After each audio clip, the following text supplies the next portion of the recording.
কুমার রায়ের লেখা একটি মজার কবিতা গন্ধবিচার।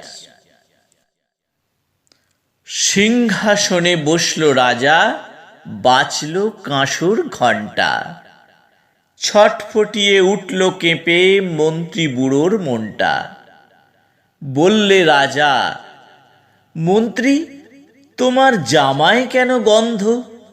মন্ত্রী বলে, এসেন্স দিছি, গন্ধ তো নয় মন্দ। রাজা বলেন, মন্দ ভালো দেখুক শুকে বদ্যি। বদ্যি বলে, আমার নাকে বেজায় হলো সর্দি।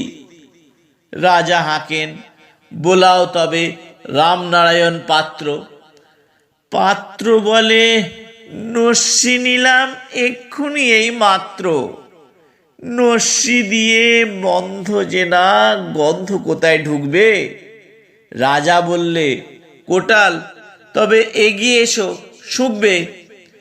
কোটাল বলে, পান খেয়েছি মশলা তাহে কর্পূর। গন্ধে তারি মুন্ডু আমার একেবারে ভরপুর। রাজা বলেন, আসুক তবে শের পালোয়ান ভীম সিং।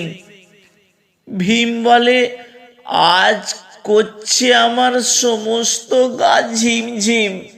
রাত্রে আমার বোখার হলো, বলছি হুজুর ঠিক বাত।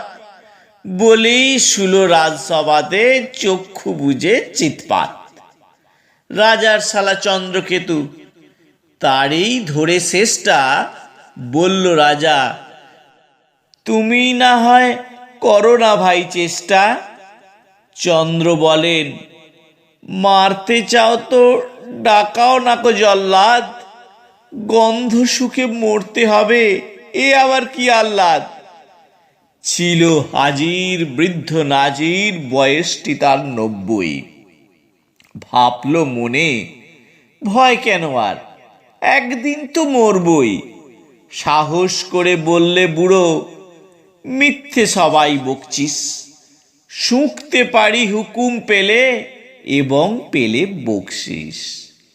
রাজা বলেন, 1000 টাকা ইনাম পাবে সত্য। তাই না শুনে উৎসাহেতে উঠল বুড়ো মদ্য। জামার পরে নাক ঠেকিয়ে শুকলো কত গন্ধ। রইল অটল, দেখল লোকে বিস্ময়ে বাক বন্ধ। রাজ্যে হলো জয় জয়কার, বাজলো কাঁসর ঢক্কা। বাপরে কি তেজ বুড়োর হারে, পায় না সে যে অক্কা।